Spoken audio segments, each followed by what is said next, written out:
दोस्तों, काफी समय पहले की बात है। एक राज्य में शंकर नाम का एक गरीब ब्राह्मण रहा करता था।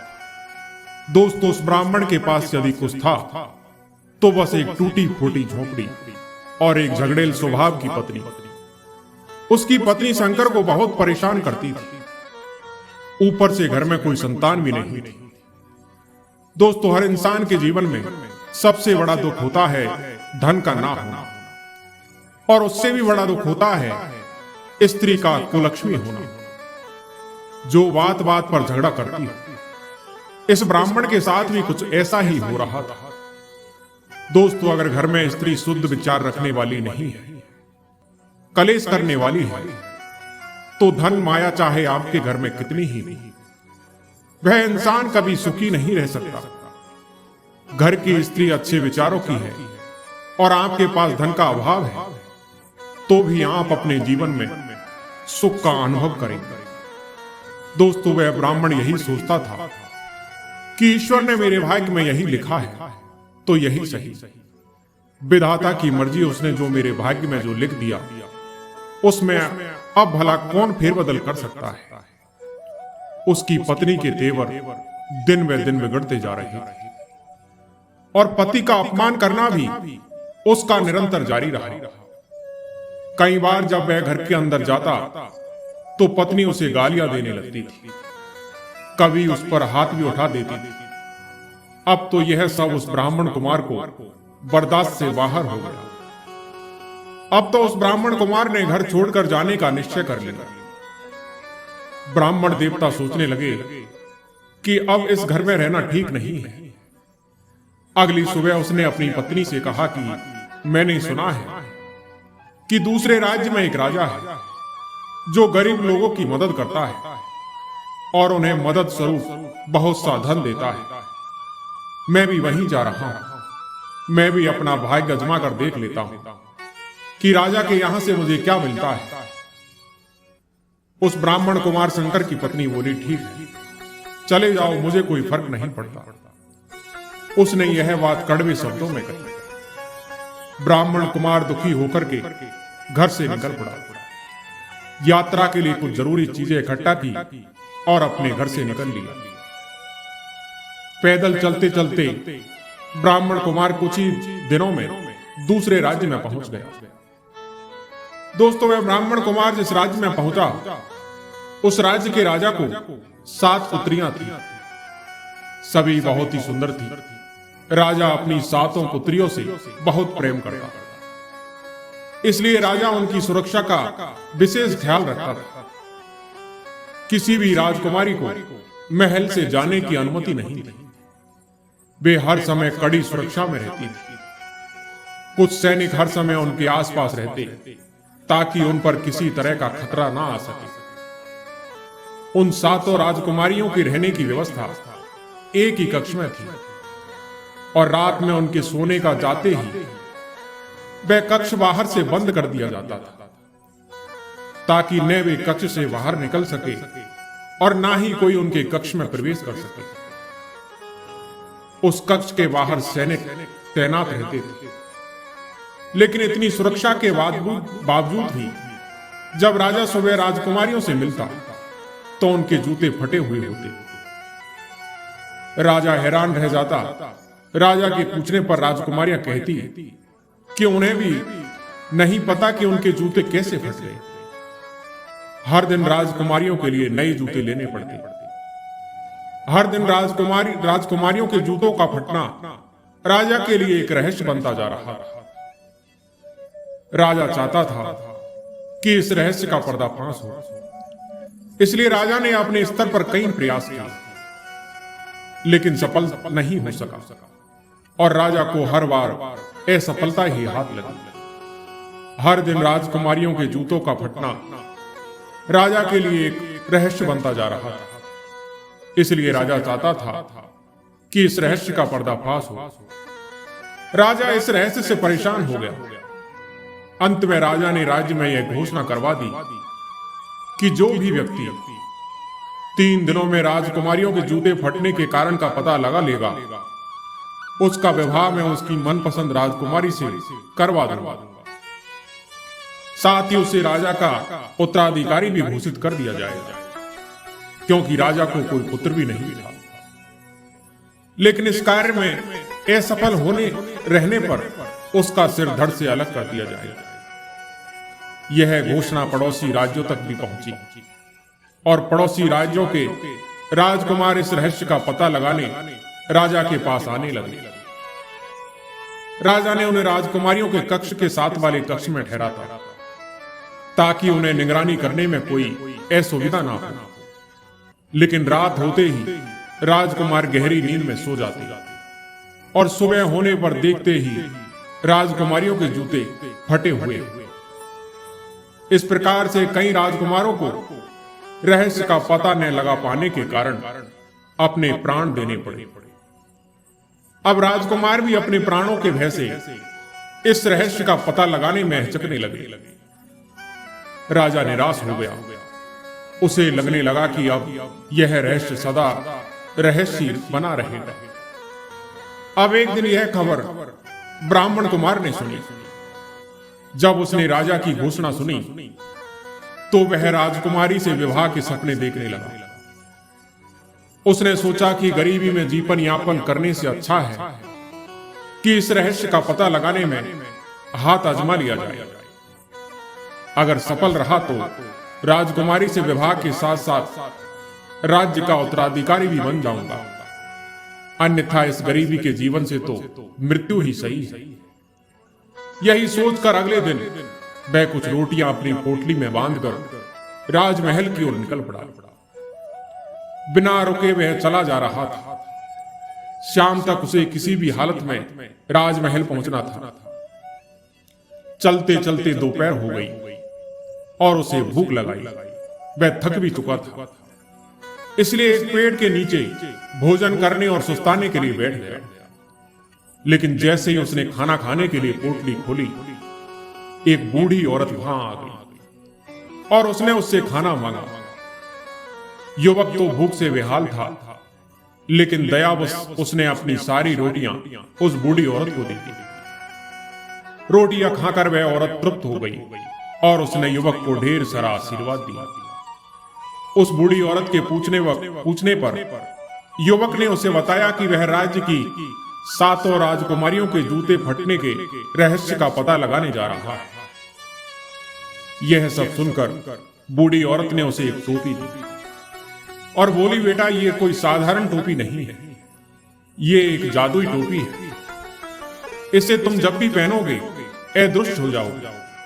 हो सकता है ये तुम्हारे काम आए। और हां, मेरी एक बात याद रखना, यदि राजकुमारियां तुम्हें कुछ भी खाने पीने को दे तो उसे मत खाना। टोपी लेकर युवक ने बूढ़ी औरत से विदा ली और महल की ओर चल पड़ा। शाम होने से पहले ही वह राजमहल पहुंच गया। महल के द्वारपाल द्वारा उसे राजा के समक्ष ले जाया गया। ब्राह्मण कुमार ने राजा को अपने आने का प्रयोजन बताया तो राजा के आदेश अनुसार राजकुमारियों के कक्ष के निकट एक कक्ष में उनके रहने की व्यवस्था कर दी गई और शंकर को उस कक्ष में ठहरा दिया गया। रात में शंकर अपने कक्ष में बैठा हुआ था कि सबसे बड़ी राजकुमारी शरबत लेकर उसके पास आई और उसे देते हुए बोली कि मैं यह शरबत भेंट कर आपका महल में स्वागत करती हूं। आपने ऐसा शरबत पहले कभी नहीं पिया होगा। इतनी सुंदर राजकुमारी को देखकर ब्राह्मण कुमार कुछ कह नहीं पाया और बूढ़ी औरत द्वारा दी गई चेतावनी भूल गया। शरबत का गिलास हाथ में लेकर वह उसे एक बार में ही गटक गया। राजकुमारी मुस्कुराते हुए चली गई। राजकुमारी के जाते ही शरबत ने अपना असर दिखाना शुरू कर दिया और उस शरबत के असर से ब्राह्मण कुमार नींद के आगोश में समाने लगा, क्योंकि उस शरबत में नींद की दवा मिली हुई थी। रात भर ब्राह्मण कुमार गहरी नींद में सोता रहा। सुबह उठकर जब वह राजा के पास गया तो उसे पता चला कि बाहर राजकुमारियों ने जूते फटे हुए। राजा ने उसे चेताया कि अब उसके पास मात्र 2 दिन का समय शेष है। इन 2 दिनों में यदि उसने राजकुमारियों के जूते फटने के रहस्य का पता नहीं लगाया तो उसका सिर धड़ से अलग कर दिया जाएगा। ब्राह्मण कुमार को अपनी गलती का एहसास हो चुका था। अब उसने तय किया कि वह आज की पूरी रात जागेगा और बूढ़ी औरत की दी हुई जादुई टोपी पहनकर राजकुमारियों के कक्ष में जाकर उनकी निगरानी करेगा। इधर रात हुई तो सबसे छोटी राजकुमारी शरबत लेकर युवक के पास आई। उन सातों राजकुमारियों में वह सबसे सुंदर थी। उसने जब शरबत का गिलास आगे बढ़ाया तो युवक फिर बूढ़ी औरत की चेतावनी भूल गया। उस रात भी शरबत पीकर वह गहरी नींद में सो गया। सुबह उठने पर उसे फिर से अपनी गलती का एहसास हुआ। राजा ने उसे फिर बुलाकर अंतिम चेतावनी दे दी कि इस रात रहस्य का पता न लगा पाने पर वह अगली सुबह अपने प्राण गंवा देगा। अब युवक के सामने करो या मरो की स्थिति थी। उसे उस रात हर हाल में जागना था और राजकुमारियों के जूते फटने के रहस्य का पता लगाना था। रात में फिर से छोटी राजकुमारी शरबत लेकर उसके पास आई, लेकिन इस बार वह सावधान था। उसने शरबत का गिलास तो ले लिया, लेकिन पिया नहीं। राजकुमारी के जाने के बाद उसने शरबत खिड़की से बाहर फेंक दिया। शरबत ने पीने के कारण इस बार उसे नींद नहीं आई। देर रात वह बूढ़ी औरत की दी हुई जादुई टोपी पहनकर राजकुमारियों के कमरे में चला गया। जादुई टोपी के कारण वह अदृश्य था। कोई उसे देख भी नहीं पा रहा था, लेकिन वह सब कुछ देख रहा था। उसने देखा कि सभी राजकुमारियां सुंदर वस्त्र और नए जूते पहनकर सज धज कर तैयार है। ब्राह्मण कुमार यह देखकर हैरान था। उसे समझ नहीं आ रहा था कि रात के इस पहर में राजकुमारियां इतनी तैयार क्यों हैं। तभी सबसे बड़ी राजकुमारी छोटी राजकुमारी से बोली कि जाओ और जाकर पता तो करो कि वह युवक सोया है या नहीं। छोटी राजकुमारी युवक के कक्ष की ओर की दीवार पर कान लगाकर खड़ी हो गई और उसके खर्राटे सुनने की कोशिश करने लगी। इतने में युवक समझ गया कि उसे खर्राटे की आवाज निकालनी होगी ताकि राजकुमारियां उसकी ओर से निश्चिंत हो जाएं। वह अदृश्य अवस्था में दीवार के पास जाकर खर्राटे की आवाज निकालने लगा, जिससे छोटी राजकुमारी को लगा कि वह सो गया है। उसने सभी राजकुमारियों को यह खबर दे दी। फिर सबसे बड़ी राजकुमारी ने सातों बिस्तरों में से एक बिस्तर खिसकाया और 3 बार ताली बजाई। ताली बजाते ही वहां की जमीन एक ओर खिसक गई। वह एक गुप्त मार्ग था जहां नीचे की ओर सीढ़ियां बनी हुई थी। सभी राजकुमारियां एक एक कर उस गुप्त मार्ग में बनी सीढ़ियों से नीचे उतरने लगी। ब्राह्मण कुमार भी उनके पीछे हो लिया। सीढ़ियां खत्म होने पर एक घना जंगल पड़ा। उस जंगल में लगे पेड़ों की डालियां सुनहरी थी। उस युवक ने एक सुनहरी डाली को तोड़कर अपने पास रख ली। जंगल पार करके राजकुमारियां एक झील के किनारे पहुंची, जहां 7 नावों में 7 राजकुमार उनका इंतजार कर रहे थे। सभी राजकुमारियां एक एक नाव में बैठ गई। ब्राह्मण कुमार सबसे छोटी राजकुमारी की नाव में बैठा। वह नाव में बैठकर राजकुमारियां नदी पार करने लगी। इधर छोटी राजकुमारी को अपनी नाव कुछ भारी प्रतीत हो रही थी, और होती भी क्यों नहीं। वह युवक जो उसमें बैठा हुआ था, उसने पास ही एक दूसरी नाव में बैठी अपनी बड़ी बहन को यह बताया, तो वह हंसने लगी और बोली, लगता है आज वह नींद में है। फिर छोटी राजकुमारी कुछ नहीं बोली। कुछ ही देर में नाव नदी पार पहुंच गई। सभी राजकुमारियां राजकुमारों के साथ नाव से उतरी और आगे बढ़ने लगी। कुछ ही दूर रोशनी से जगमगाता एक शानदार महल था। उस महल में संगीत गूंज रहा था। राजकुमारियां महल के अंदर चली गई। ब्राह्मण कुमार भी राजकुमारियों के पीछे पीछे महल में चला गया। वहां उसने देखा कि कई युवक और युवतियां एक साथ नृत्य कर रहे हैं। राजकुमारियां भी राजकुमारों के साथ नृत्य करने लगी। अब ब्राह्मण कुमार को उन 7 राजकुमारियों के जूते फटने का कारण समझ आ चुका था। वह एक किनारे पर खड़ा होकर सबको नृत्य करते देखने लगा। थोड़ी देर बाद उसे भूख लगने लगी। उसने देखा कि उस कक्ष के किनारे पर रखी मेज पर ढेर सारे पकवान सजे हुए। उसने एक मिठाई उठाई और अपने मुंह में डाल ली। उसी समय सबसे छोटी राजकुमारी की नजर उस ओर चली गई और उसने मिठाई को हवा में उड़ते और गायब होते हुए देखा। यह देखकर वह डर गई। वह सबसे बड़ी राजकुमारी के पास गई और यह बात बताई तो वह बोली, लगता है कि तुम आज खुली आंखों से सपने देख रही हो। छोटी राजकुमारी क्या कहती, वह चुप हो गई। इधर उस युवक ने वहां रखे बर्तनों में से एक सुनहरा प्याला उठाया और अपने पास रख लिया। राजकुमारियां रात भर नृत्य करती रही। फिर सुबह होने पर महल से निकलकर नाव में बैठकर नदी पार कर जंगल से होते हुए सीढ़ियां चढ़कर गुप्त द्वार से अपने शयन कक्ष में आ गई। वह युवक भी उनके पीछे पीछे वापस आ गया। अब सुबह हो चुकी थी। राजा को इंतजार था कि वह उस रहस्य के बारे में जाने। कुछ देर में ही राजा का बुलावा आ गया। जब ब्राह्मण कुमार दरबार में पहुंचा तो सातों राजकुमारियां भी वहां उपस्थित थी और उनके जूते फटे हुए थे। राजा ने ब्राह्मण कुमार से पूछा, क्या तुम राजकुमारियों के जूते फटने का रहस्य पता लगा पाए? यदि नहीं तो अपनी अंतिम सांस ले लो। ब्राह्मण कुमार बोला कि महाराज, मैंने इस रहस्य के बारे में पता लगा लिया और उसने रात की पूरी घटना राजा को बता दी। परिणाम स्वरूप उसने जंगल में पेड़ से तोड़ी सुनहरी डाली और महल से उठाया सुनहरा प्याला राजा के समक्ष प्रस्तुत कर दिया। राजा ने जब राजकुमारियों से इस बारे में पूछा तो उन्होंने भी यह बात स्वीकार कर ली। अब राजकुमारियों के जूते फटने का रहस्य उजागर हो चुका था। राजा ने अपना वचन निभाते हुए उस युवक से पूछा कि वह किस राजकुमारी से विवाह करना चाहता है। युवक ने सबसे छोटी राजकुमारी से विवाह की इच्छा जताई।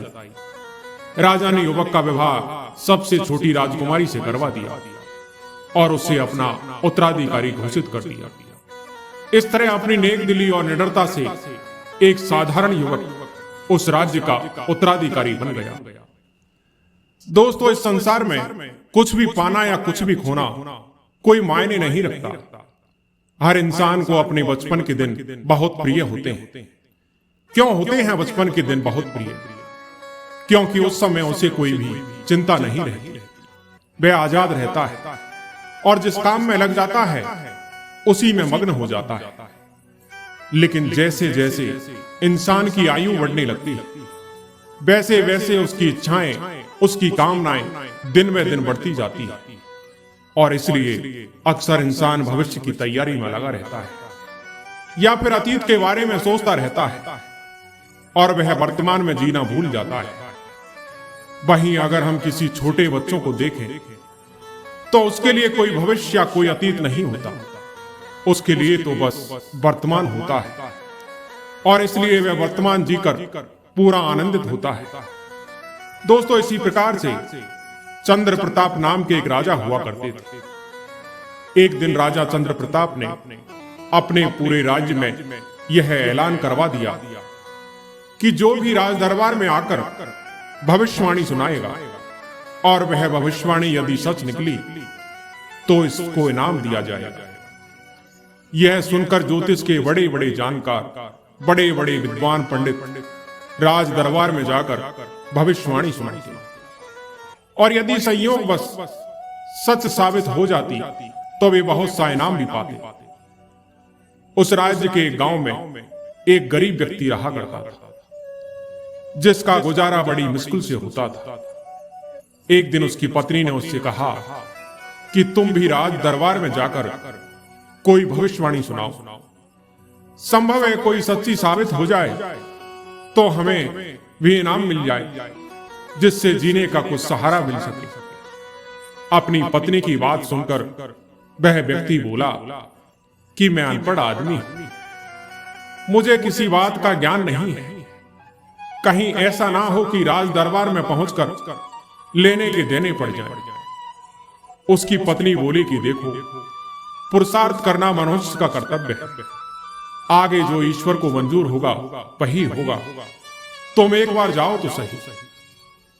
इस प्रकार अपनी पत्नी के बार बार आग्रह करने पर एक दिन वह गरीब आदमी अपने घर से राजा के दरबार में भविष्यवाणी करने के लिए चल पड़ता है।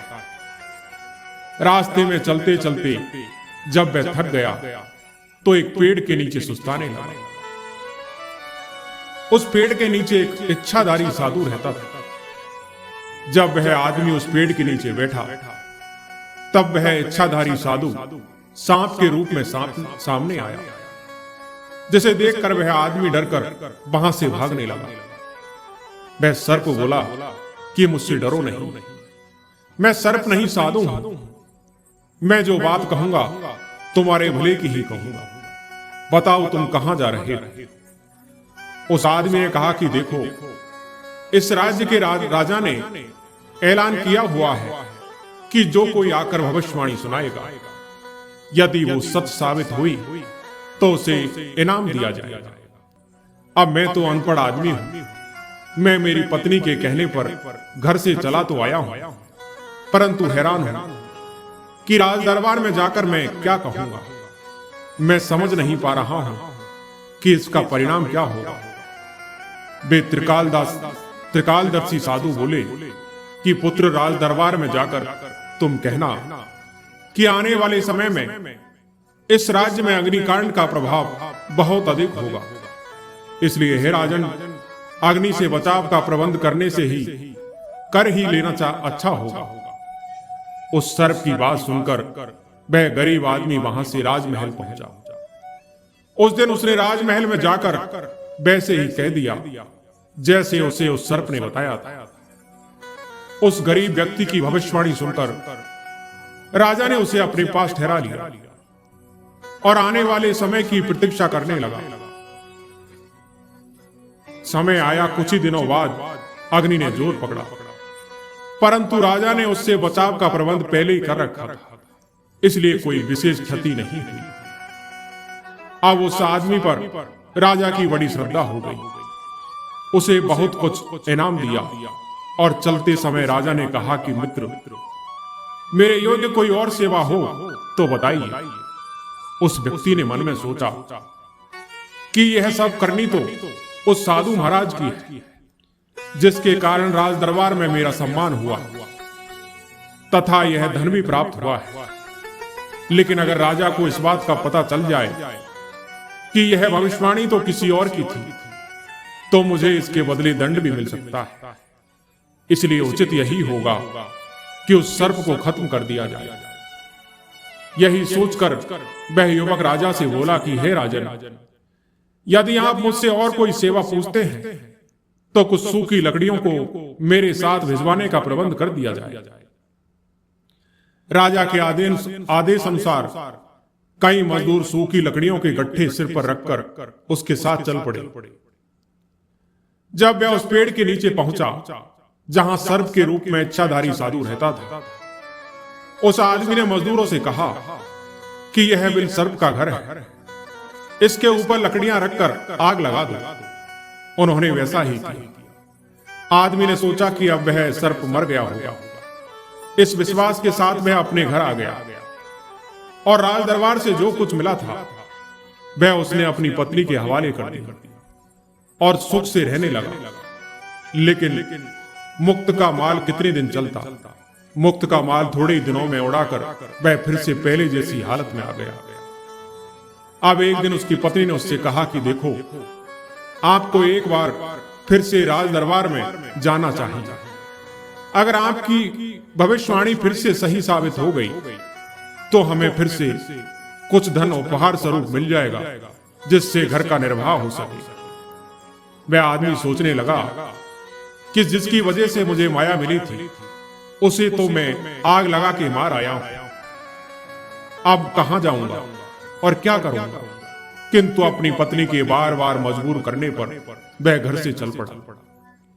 चलते चलते फिर उसी पेड़ के नीचे जा बैठा जहां उसे इच्छाधारी साधु मिला था। वह फिर से किसी दूसरे रूप में सामने आकर कहने लगा कि मैं वही सर्प हूं जिसके घर को तू जलाकर आग लगाकर जला गया। यह सुनते ही वह आदमी डरकर भागने लगा कि अब यह मुझे नहीं छोड़ेगा। किंतु इच्छाधारी साधु बोले कि मुझसे डरो नहीं, मेरी बात को सुनो, मैं तेरे भले की ही कहूंगा। वह आदमी वापस लौट आया। तब साधु ने पूछा कि अब कहां जा रहे हो? वह आदमी बोला कि जहां पहले गया था वहीं अब भी जा रहा हूं। साधु बोला कि अब वहां जाकर क्या कहोगे? उस आदमी ने कहा कि मैं तो अपनी पत्नी के कहने पर जा रहा हूं, मुझे कुछ भी पता नहीं है कि क्या कहना है। उस साधु ने कहा कि अब राजा को कहना कि इस बार देश में पानी का ज्यादा जोर होने से बाढ़ से नुकसान होगा, बचाव का उपाय कर ले। उस साधु की बात सुनकर वह आदमी वहां से चल पड़ा और दरबार में पहुंचकर कहा कि हे राजन, इस बार देश में पानी बहुत बरसेगा और बाढ़ का पानी से बहुत खतरा है, बचाव का उपाय कर ले। उस आदमी के प्रति राजा की बड़ी श्रद्धा हो गई थी। राजा ने उसके रहने खाने का उचित प्रबंध करा दिया और समय की प्रतीक्षा करने लगा। कुछ ही दिनों बाद उस राज्य में बहुत वर्षा हुई, किंतु प्रबंधन होने से कोई नुकसान नहीं हुआ। उसकी बात सच होने पर राजा ने उसे बहुत सा धन देते हुए कहा कि दोस्त, कोई और सेवा मेरे योग्य हो तो बताइए। वह व्यक्ति बोला कि राजन, धन तो आपने बहुत दे दिया, पर एक दिल की बात कहता हूं, पानी से भरी मस्कें देकर कुछ लोग मेरे साथ भेज दीजिए। राजा ने वैसा ही किया और उस आदमी ने पेड़ के नीचे जहां सर्प का बिल था, मजदूरों से कहा कि इस बिल को खोदकर गड्ढा बनाकर पानी से भर दो। मजदूरों ने वैसा ही किया। वह आदमी अपनी तरफ से उस सर्प को मरा मानकर धन को लेकर अपने घर पहुंच गया, परंतु उस मुक्त के माल को थोड़े ही दिनों में खा पी के उड़ा दिया और फिर भूखा बनने लगा। एक बार फिर उसकी पत्नी के कहने पर वह आदमी फिर जब उस पेड़ के नीचे पहुंचा तो इच्छाधारी साधु अपने वास्तविक स्वरूप में मिला और उससे पूछा कि अब कहां जा रहे हो? वह आदमी अपने दुष्कर्मों से डरता और कांपता हुआ बोला कि राजमहल जा रहा हूं। साधु ने पूछा कि अब क्या कहोगे? वह बोला कि जो आप कहें वही कहूंगा। साधु बोले कि इस बार राजा को कहना कि आने वाला समय अच्छा होगा, नफरत नहीं रहेगी, कलह कले सब मिट जाएंगे, प्रेम मोहब्बत का दौर होगा, लोग प्रशंसित होकर सौहार्द के साथ परस्पर हिल मिलकर सुख शांति से रहेंगे। उस साधु की बात सुनकर वह आदमी राज दरबार में पहुंचा। राजा की उस पर पहले से ही बड़ी श्रद्धा थी। राजा ने उससे विनम्रता से पूछा कि भगवान, इस बार क्या होगा? उसने उस साधु के द्वारा कही गई बातें राज दरबार में राजा से कही। वह बोला कि राजन, अब खुशियों का जमाना आएगा, लोग परस्पर प्रेम करेंगे और प्रसन्नचित्त होकर एक दूसरे से मिलकर मिठाइयां बांटेंगे। राजा पहले ही उसका श्रद्धालु बन चुका था और उसको उचित स्थान पर ठहराकर कुछ लोग सेवा में लगा दिए। कुछ समय बाद वैसा ही हुआ। जमाना बदल गया तो लोग खुशहाल होकर प्रेम से रहने लगे, मानो राम राज्य आ गया। राजा की श्रद्धा और बढ़ गई। राजा बड़ी विनम्रता से हाथ जोड़कर बोला कि दोस्त, मेरे योग्य जो सेवा हो आदेश करें। दोस्तों, जमाना बदलने से अब उस आदमी की विचारधारा भी बदल चुकी थी। वह बोला कि राजन, इस बार अच्छी से अच्छी भांति भांति की मिठाइयों के थाल सजाकर मेरे साथ भेजने की व्यवस्था कर दीजिए। राजा ने वैसा ही किया। वह आदमी राजा के सेवकों के साथ मिठाइयों के थाल लेकर उस साधु के पास पहुंचकर रोते हुए हाथ जोड़कर बोला कि हे प्रभु, आप बड़े ही दयालु हैं। आपने मेरे ऊपर हर बार भलाई ही की, परंतु मैंने आपसे बुरा बर्ताव किया। मैं बड़ा पापी हूं, मेरे सारे अपराध क्षमा कर दीजिए। वह साधु बोले, बेटा, इसमें तुम्हारा कोई दोष नहीं है। यह समय का प्रभाव है, जिसके साथ सबको दो चार होना पड़ता है। एक समय ऐसा आया जब राज्य पर अग्नि का प्रकोप था, उसकी आंच मुझ तक भी पहुंची, क्योंकि मैं भी तो इसी राज्य में रहता हूं। फिर एक दूसरा समय आया जब देश में पानी का जोर हुआ, तो उसका असर मुझ पर भी पड़ना स्वाभाविक था। अब चूंकि समय बदल चुका है, अशांति तथा कलह का प्रभाव बीत गया है, तो देख लो मेरे सामने भी मिठाइयां आ पहुंची और तुम भी अच्छा बर्ताव करने लगे हो। यह सब समय के परिवर्तन की बात है, किसी दूसरे को दोष नहीं देना चाहिए। चलो पिछली बातें भूलकर बताओ कि अब आगे के लिए क्या चाहते हो। वह बोला कि भगवान, मुझ अपराधी जीव को मेरे कल्याण का उपाय बताइए। उसकी बात सुनकर साधु ने कहा कि बेटा, किसी संत की खोज करके उनके सत्संग में जाओ और उनके वचनों का पालन करो और राम नाम का रास्ता लेकर अपनी जीवात्मा को आवागमन और काल माया के बंधन से मुक्त कर अपने सच्चे देश में निवास बनाओ। फिर उसने वैसा ही किया और अमर पद को प्राप्त हुआ। दोस्तों, भगवान श्री कृष्ण कहते हैं, किसी का दिल दुखाकर कभी अपने लिए खुशियों की उम्मीद मत करना, क्योंकि जो दर्द तुम दूसरों को दोगे वही किसी न किसी रूप में तुम्हारे पास लौटकर जरूर आएगा। हमेशा दूसरों से ज्यादा स्वयं से उम्मीद रखो, क्योंकि दूसरों से उम्मीदें अक्सर दुख देती है, लेकिन खुद से की गई उम्मीदें तुम्हें आगे बढ़ने की प्रेरणा देती है। दोस्तों, शब्दों में इतनी ताकत होती है कि वह किसी की जिंदगी बना भी सकती है और बिगाड़ भी सकती है, फिर रिश्तों को जोड़ भी सकती है और तोड़ भी सकती है। इसलिए हमेशा सोच समझ कर बोलो, क्योंकि वक्त बीत जाता है लेकिन बातें हमेशा याद रह जाती है। लेकिन वक्त में अगर सही शब्द और सही मार्गदर्शन मिल जाए तो इंसान किसी भी परेशानी से लड़कर आगे निकल सकता है। लेकिन जो लोग केवल शिकायत करते रहते हैं, वह अपनी ही तकलीफों में उलझ कर रह जाते हैं। जब जिंदगी तुम्हें दोबारा मौका दे तो अपनी पुरानी गलतियों को दोहराने की भूल मत करना, क्योंकि समय सबसे बड़ा शिक्षक है। जो इससे सीख नहीं पाता वह दोबारा वही चोट खाता है। वक्त और किस्मत पर कभी घमंड मत करना, क्योंकि सुबह उनकी भी होती है जिनके दिन खराब चल रहे होते हैं। इस दुनिया में सबसे बड़ी बीमारी है दूसरों की सफलता से जलना। इसका कोई इलाज नहीं है, और जो इस बीमारी का शिकार होता है उसकी जिंदगी हमेशा कड़वाहट से भरी रहती है। बहुत मजबूर हो जाते हैं वे लोग जिनके पास खोने को कुछ नहीं बचता। जब इंसान के पास कुछ खोने का डर नहीं रहता, तब वह सबसे ज्यादा निडर हो जाता है। कुछ रिश्ते टूट जरूर जाते हैं, लेकिन खत्म कभी नहीं होते, क्योंकि दिल से जुड़े रिश्ते दूर भले हो जाएं, लेकिन उनकी यादें हमेशा रहती हैं। अच्छे इंसानों में एक बड़ी कमजोरी होती है कि वह सबको अच्छा समझ लेते हैं, और इसी वजह से वह बार बार चोट खाते हैं। लेकिन जो इंसान बर्दाश्त करना जानता है वह कभी हार नहीं सकता, क्योंकि सबसे बड़ा योद्धा वही होता है जो दर्द सहकर भी मुस्कुराता है।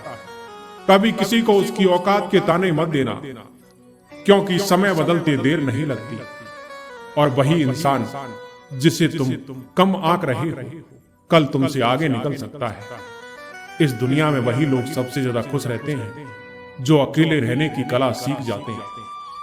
सब कुछ बेहतर हो सकता है, सब कुछ बदला जा सकता है, बस जरूरत है सही दिशा की। दोस्तों, जीवन में मित्र और चित्र अगर दिल से बनाओगे तो उनके रंग जरूर खिलकर आएंगे, लेकिन जो तुम्हें समझ ही नहीं सकता उसके साथ समझौता करने का कोई फायदा नहीं। अकेले रहना सबसे बेहतर है, क्योंकि कम से कम इस बात का सुकून तो रहेगा कि कोई नहीं है तो समझेगा कौन। दोस्तों, भगवान श्री कृष्ण कहते हैं, जीवन वही जी रहा है जो दूसरे के लिए जी रहा है, बाकी तो सब केवल सांस ले रहे हैं, लेकिन सच में जी नहीं रहे। जो व्यक्ति केवल अपने लिए जीता है उसका जीवन एक सीमित दायरे में सिमट कर रह जाता है, लेकिन जो दूसरों के लिए कुछ करता है वह अमर हो जाता है। वास्तव में वही शिक्षा सार्थक है जिससे हम अपना जीवन का निर्माण कर सकें, एक अच्छे मनुष्य बन सके, अपने चरित्र का विकास कर सके और अपने विचारों को संतुलित कर सके। भारी और अधूरी इच्छाएं ही सभी दुखों की जड़ है। इसलिए हमेशा पवित्र और सकारात्मक विचारों का अभ्यास करें, क्योंकि मन में जैसा विचार होगा जीवन भी वैसा ही बन जाएगा। दोस्तों, मुझे सुनने के लिए शुक्रिया। आज की कहानी यहीं समाप्त होती है।